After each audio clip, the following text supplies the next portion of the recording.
വീട്ടിൽ മീൻ വളർത്താൻ താല്പര്യമുള്ളവരാണോ നിങ്ങൾ? അങ്ങനെയുള്ളവർക്കുള്ള ഒരു വീഡിയോ ആണ് കേട്ടോ ഇത്. കുറേ നാളായിട്ടുള്ള എൻ്റെ ഒരു ആഗ്രഹമായിരുന്നു വീട്ടിലൊരു അക്വേറിയം മേടിക്കുന്നത്. അപ്പോൾ അതിനുവേണ്ടി ഞാൻ കുറച്ചധികം കടകളിലൊക്കെ പോയി. അപ്പോൾ അവസാനം എനിക്ക് ഏറ്റവും ഇഷ്ടപ്പെട്ട ഒരു കടയാണ് ഞാൻ ഇതിൽ കാണിക്കുന്നത്. ഷെർലി അക്വാട്ടിക്സ് എന്നാണ് ഇതിന്റെ പേര്. നിങ്ങൾ കേട്ടിട്ടുണ്ടാവും ബെക്കറ്റ്സ് ഫാം. നമ്മൾ അതിന്റെ നിയറൊക്കെയാണ് സൺഫ്ലവർ ഫീൽഡൊക്കെ വരാറുള്ളത്. അപ്പോൾ അതിന്റെ അടുത്ത് തന്നെയാണ് ഈ ഷെർലി അക്വാട്ടിക്സ് ഉള്ളത്. സത്യം പറഞ്ഞാൽ ഞങ്ങൾ എത്തിയത് കട അടയ്ക്കാനായിട്ട് ഒരു 1 hour ഉള്ളപ്പോഴാണ് ഞങ്ങൾ എത്തിയത്. പോയിക്കൊണ്ടിരിക്കുന്നതാണ് ഷെർലി അക്വാട്ടിക്സിന്റെ അവിടേക്കുള്ള ഒരു എൻട്രൻസ്. അപ്പോൾ അതിന്റെ ലെഫ്റ്റ് സൈഡിൽ നമുക്ക് കാർ പാർക്കിംഗ് ഉണ്ട്. ഇവിടെ നമുക്ക് അത്യാവശ്യം എല്ലാം തന്നെ അവൈലബിൾ ആണ്. ഒരു അക്വേറിയം അല്ലെങ്കിൽ ടാങ്ക് സെറ്റ് ചെയ്യുമ്പോൾ നമുക്ക് അതിലേക്ക് ആവശ്യമുള്ള ഒരുവിധം എല്ലാ സാധനങ്ങളും ഇവിടെ അവൈലബിൾ ആണ്. ഇപ്പൊ നമ്മൾ മെയിൻ എൻട്രൻസിൽ കൂടെ കയറുമ്പോൾ തന്നെ അതിന്റെ ഫ്രണ്ടിൽ അത്യാവശ്യം കുറേ ടാങ്കുകൾ സെറ്റ് ചെയ്തിട്ടുണ്ട്.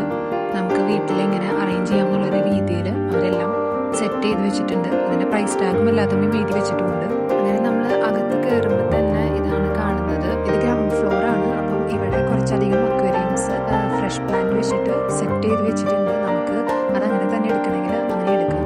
എല്ലാം സെറ്റ് ചെയ്ത ഒരു ടാങ്കിന് മിനിമം എങ്ങനെ പോയാലും ഒരു 130-150 പൗണ്ട്സ് മിനിമം വരുന്നുണ്ട്. നാട്ടിൽ കുറേ മീനൊക്കെ വളർത്തിയിട്ടുണ്ടെങ്കിലും ഇവിടെ വന്നപ്പോഴാണ് ഓരോ മീനും വേണ്ട കാര്യങ്ങൾ വ്യത്യാസം മനസ്സിലായത്. നമ്മൾ ഈ കാണുന്നത് മൊത്തം ഫിഷ് ഫുഡാണ്. അതായത് പോണ്ട് ഫിഷിനും അക്വേറിയത്തിലുള്ള ഓരോ ഫിഷസിനുമുള്ള മിക്കതും ഓരോ മീനും അനുസരിച്ചുള്ള ഫുഡ് അവിടെ അവൈലബിൾ ആണ്. അതുപോലെ തന്നെ അവിടെ ലൈവ് പ്ലാന്റ്സ് ഉണ്ട്. കുറേ പ്ലാന്റിനൊക്കെ അത്യാവശ്യം നല്ല റേറ്റ് ഉണ്ട്. നല്ല റേറ്റ് എന്ന് ഉദ്ദേശിച്ച് കഴിഞ്ഞാൽ ഒരു 3-4-10 പൗണ്ട്സ് അല്ലെങ്കിൽ 5-4-20 അതൊക്കെ ഓരോ ഡിപ്പെൻഡ് ചെയ്തിരിക്കും. ഓരോ പ്ലാന്റിന്റെ ടൈപ്പ് ഡിപ്പെൻഡ് ചെയ്തിരിക്കും. ഇനി നമ്മളിപ്പോൾ എത്തിയിരിക്കുന്നത് ഫസ്റ്റ് ഫ്ലോറിലാണ് അക്വേറിയംസ്, ഫിൽറ്റേഴ്സ്, പമ്പ്, അതുപോലെ തന്നെ ക്ലീനിങ് സ്റ്റഫ്, പിന്നെ അക്വേറിയം നമുക്ക് ഡെക്കോർ ചെയ്യാനുള്ള ഐറ്റംസ് അതൊക്കെ അവൈലബിൾ ആയിട്ടുള്ളത് ഫസ്റ്റ് ഫ്ലോറിലാണ്. അവിടെയും നമുക്ക് കുറച്ച് സെറ്റ് ചെയ്തിട്ടുള്ള അക്വേറിയംസ് കാണാം. എല്ലാം കാണാൻ നല്ല ഭംഗിയുണ്ട്. സത്യം പറഞ്ഞാൽ നമുക്കതൊക്കെ എടുത്തിട്ട് വരാൻ തോന്നും.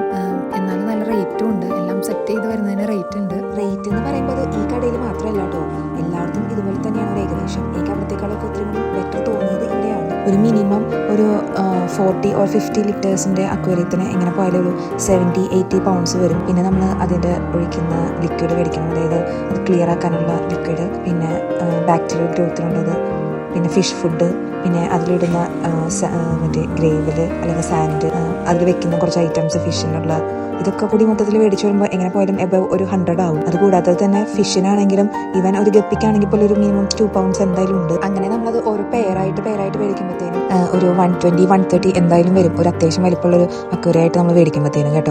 ഈ അക്വേറിയം നമ്മൾ വൺസ് അല്ലേ മേടിക്കുള്ളൂ. അതുകൊണ്ടാണ് ഞാൻ ഇത്ര സൈസ് ഉള്ളത് 50 അല്ലെങ്കിൽ 40-50 ലിറ്റേഴ്സ് ഞാൻ സ്റ്റാർട്ടിങ് പറഞ്ഞത്. അതിലും ചെറിയ ലിറ്റേഴ്സിൻ്റെ അക്വേറിയംസ് ഉണ്ട്. ഇനി ചെറുതാണ് വേണ്ടത് എന്നുള്ളവർക്ക് അപ്പോൾ റേറ്റ് കുറവിന് കിട്ടും. നാട്ടിൽ നമ്മൾ അക്വേറിയം മേടിക്കാൻ നമുക്ക് അത്യാവശ്യം കുറച്ച് നാൾ കെയർലെസ് ആയിട്ട് ഇട്ടാലും അക്വേറിയത്തിൽ മീനൊന്നും അധികമൊന്നും പറ്റില്ല. പക്ഷേ ഇവിടെ നമുക്ക് അങ്ങനെയില്ല. ചെറുതായിട്ട് ഒരു ഇച്ചിരി എക്സ്ട്രാ കെയർ നമ്മൾ കൊടുക്കണം. പ്രത്യേകിച്ച് ഇവിടുത്തെ ക്ലൈമറ്റ് തണുപ്പായതുകൊണ്ട് തന്നെ ടെമ്പറേച്ചർ മെയിൻ്റനൻസും, അതുപോലെ തന്നെ വെള്ളം ടാപ്പ് വാട്ടറൊക്കെ മാക്സിമം ക്ലോറിനേറ്റഡ് ആയിട്ടുള്ളത് കൊണ്ട് തന്നെ അത് ക്ലോറിൻ കളയാനുള്ള മരുന്നുകൾ, പിന്നെ വെള്ളം ക്ലിയർ ആക്കാനുള്ളത്, അങ്ങനെ കുറേ മരുന്നുകൾ ഇവിടെ തന്നെ ഉണ്ട് ഈ അക്വേറിയത്തിൽ ഒഴിക്കാൻ തന്നെയുള്ളത്. അതിൽ ഈ കാണിക്കുന്ന ടെട്ര വളരെ ബെസ്റ്റ് ആണെന്നാണ് ഞാൻ കേട്ടിട്ടുള്ളത്. ഇതൊക്കെ കഴിഞ്ഞിട്ട് വരുന്നത് നമുക്ക് pH ടെസ്റ്റ് ചെയ്യാനുള്ള സ്ട്രിപ്പുകൾ, pH മെയിൻറ്റെയിൻ ചെയ്യാനുള്ള ലിക്വിഡ്സ്, അതുപോലെ തന്നെ അക്വേറിയം ക്ലീൻ ചെയ്യാനുള്ള ഐറ്റംസ്. ഈ സെക്ഷൻ ഫുള്ളും നമ്മൾ അക്വേറിയത്തിൻ്റെ ഉള്ളിൽ ഡെക്കറേറ്റ് ചെയ്യാനുള്ള ആക്സസറീസ് ആണ്. അപ്പോൾ അതിൽ വുഡിൻ്റെ പീസ് അങ്ങനത്തെ ടൈപ്പുകളുണ്ട്. പിന്നെ പ്ലാസ്റ്റിക്കിൻ്റെ പ്ലാന്റ്സ് അങ്ങനെയൊക്കെ ഉണ്ട്. പിന്നെ എൻ്റെ റൈറ്റ് സൈഡിലായിട്ട് ഫിഷിൻ്റെ ഫുഡ്സും വരുന്നുണ്ട്. എല്ലാ ഐറ്റംസും അത്യാവശ്യം നല്ല കളക്ഷൻസ് ഉണ്ട്. നമുക്ക് കുറേ വൈഡ് വെറൈറ്റി ഓഫ് ബ്രാൻഡുകളുടെയും എല്ലാം കാണാൻ പറ്റും.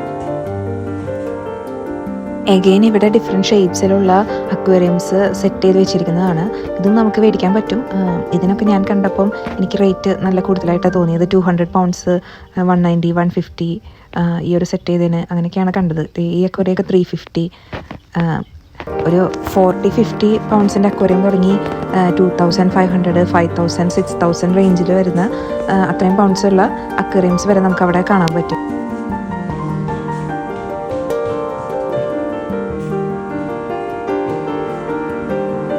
ഈ ഫ്രഷ് പ്ലാന്റ്സ് ഒക്കെ വെച്ച് സെറ്റ് ചെയ്തിരുന്നതാണ് നല്ല ഭംഗിയില്ലേ. ഇതൊക്കെ കണ്ടു കഴിഞ്ഞാൽ നമുക്ക് ഒടുക്കത്തെ ഇഷ്ടമാവും.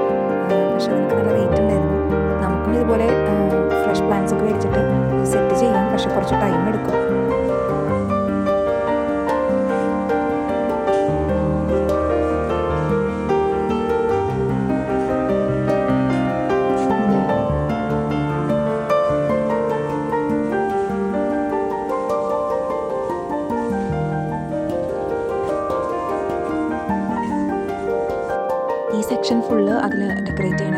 ഐറ്റംസ് ഗ്രേവിലൊക്കെയാണ്.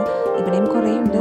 പിന്നെ അതെ പ്ലാസ്റ്റിക്കിൻ്റെ നമ്മളതിൽ ഡെക്കറേറ്റ് ചെയ്യുന്ന ഐറ്റംസ്, പിന്നെ അവർക്ക് ഹൈഡ് ചെയ്യാനുള്ള അങ്ങനത്തെ ടൈപ്പ് ഡെക്കോർ ഐറ്റംസ്. ഇതിൽ എല്ലാ ക്ലിപ്സ് ഇൻക്ലൂഡ് ചെയ്യാൻ പറ്റാത്തത് കൊണ്ട് കുറച്ച് ഫിഷിൻ്റെ വീഡിയോസ് ഇൻക്ലൂഡ് ചെയ്തിട്ടുള്ളൂ. ഇനി ഡിഫറെൻറ്റ് ടൈപ്സ് ഓഫ് ഫിഷ് നമുക്ക് വളർത്തുന്നതിൻ്റെ എന്താണെന്ന് ഞാൻ പറഞ്ഞത്. അതായത് ഇവിടെ ട്രോപ്പിക്കൽ ഫിഷ് ഉണ്ട്, ഫ്രഷ് വാട്ടർ ആൻഡ് മറൈൻ ഫിഷസും ഉണ്ട്. ഫ്രഷ് വാട്ടർ ആണെങ്കിൽ സാൾട്ട് കണ്ടന്റ് കുറഞ്ഞ. ഇനി ട്രോപ്പിക്കൽ എന്ന് പറഞ്ഞു കഴിഞ്ഞാൽ അവരുടെ ടെമ്പറേച്ചർ 24 to 28 ഡിഗ്രി സെൽഷ്യസ് ആയിരിക്കും.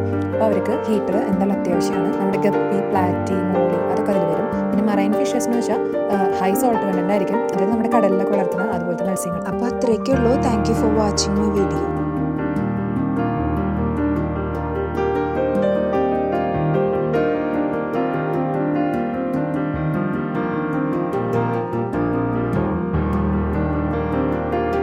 to 28 degree Celsius